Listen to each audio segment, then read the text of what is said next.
Hello everyone and welcome to another Looker Studio session.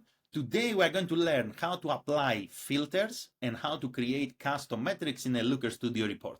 We're going to go straight to the point and let's start by adding symbol filters in this table. Now, when you are dealing with tables and filters, keep in mind that if you have an aggregation here, so meaning that if you click on the setup column, if show summary row is toggled on, then whatever filter you're going to create is going to break. So the first thing we need to do is to remove the summary row here, right? So that's the only way for filters to work in tables. Now, let's say that we want to create a simple filter to only see the channels that have over 1000 sessions. All we have to do is to select the table, go on the right-hand side under setup column. We're going to say add a filter. We're going to create a filter here, and we are going to give it a name. So we're going to say sessions over 1000. And we're going to say here include. We're going to select the metric here, sessions, and we're going to add the condition. We're going to say greater than 1000, and we are simply going to save. And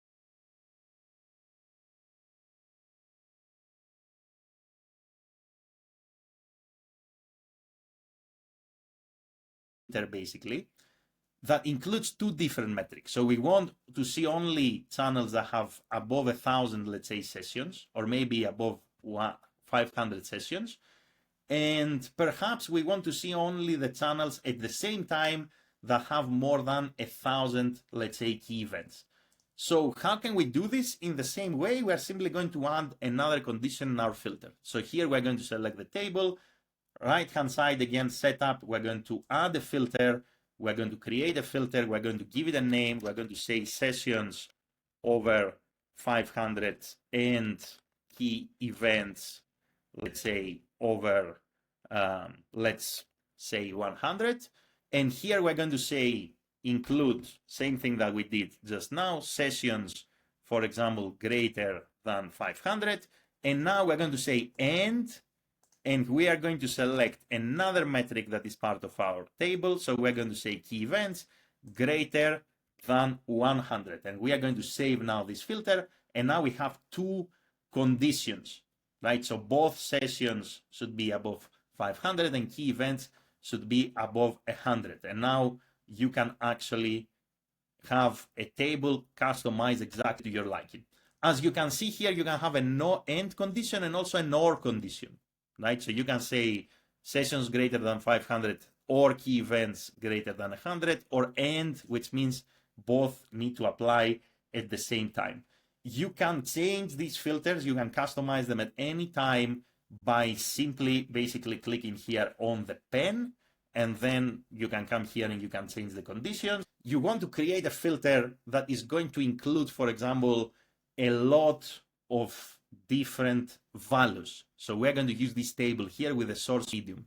So let's say I want to see everything that is AI here. So meaning Perplexity, ChatGPT, Copilot, for example, all of this. First of all, when it comes to tables, we said we go to the setup column. We need to basically toggle off the show summary row, otherwise the filters will not work. To select the dimension. So for example, here we are going to say session source / medium, and we are going to select values. For example, we're going to say ChatGPT. We are going to put a breaker here, like a vertical column. So the breaker means or, and then we're going to say Perplexity, and then we're going to put another breaker, and then we're going to say Copilot. You get the point.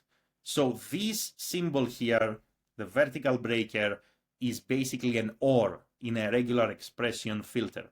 And we are going to click save here, and now you can see that we're only going to filter everything that contains either ChatGPT, Perplexity, Copilot, and so forth. So that's how easy it is to create a filter, which is a regular expression.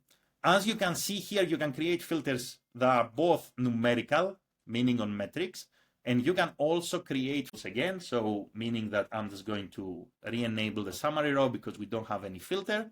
One more thing about filters. You can apply filters individually to any chart or any scorecard.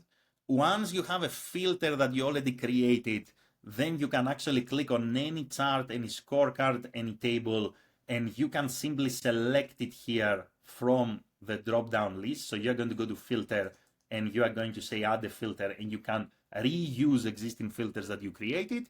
And you can also apply filters on the entire page, meaning you can actually click here on page, you can go to current page settings, and either you can select a pre-existing filter or you can create a filter that applies to the entire page. So you want, let's say, this entire page to only focus on one country. You want this entire page to only, let's say, give you data on a specific channel. That's up to you. You can create a filter at a page level. And that's the most important things that you need to know. And with this knowledge, you can actually create any filtering either at a chart, table, or scorecard level, or you can create any filter at a page level. So now let's change gear and let's actually talk a little bit about custom metrics. So what is a custom metric? A custom metric is a metric that doesn't exist in our data source users. This is not a metric that exists in Google Analytics in this case. How are we going to create this custom metric? To say add a field all the way down here. You're going to say add a calculated field. And here you're going to give the field name. So we're going to call this key events per user. And right here, we're going to insert the formula. So the formula, we're going to select the metrics that are part of our data source. So for example, here, we're going to start typing. We're going to select key events, divided, for example, by total users. And this is a metric that we need chart in any table or basically in any scorecard. All you have to do is to simply click here on the right-hand side column under setup, under metrics. You can type the metric name, so key event per user, this is what we created, and you are simply going to select this metric. And if you want to change the measurement type format, for example, you don't want it to be numerical, you want it to be a currency, you want it to be a percentage, all you have to do is to click on the pen here, and you're going to say this is a number, this is a percentage, this is duration, and so forth. So that's how easy it is to create a custom metric in Looker Studio. So you can use any metrics that are available in your data source. You can create any formula that you like, and then from there, once the custom. So let's say now that you want to customize your custom metric. You want to change the formula, for example, or you want to change the name, or any of the two.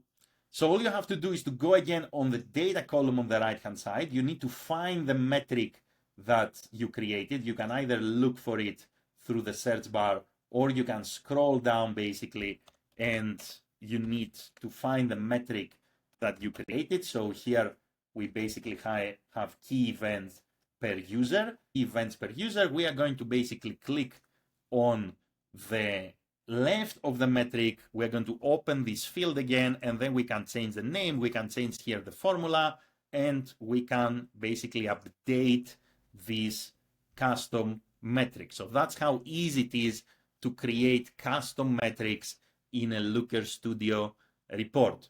Now, let's actually change gear again, and let's go through a different thing. Can you have half the data coming from maybe one Google Analytics, the other half coming from another Google Analytics? The answer is yes, you can definitely do that. So all you have to do is to add an additional data source. So how can you do this? Or if you want to change the data source on specific score, to click here, you're going to say add data, and you're going to connect a different data source. When you connect a different data source, every time you come in this menu, you'll be able to find all the data sources that you have connected, and you can simply change the data source for some of the scorecards, tables, or charts in this Looker Studio report. And that's it. That's how simple it is to add filters, custom metrics, or even change data source for some of the metrics in a Looker Studio report. If you have any questions, you can contact me through my email. My email is in the notes of this course. Thank you very much for watching, and have an amazing day in any time zone. Bye, everyone.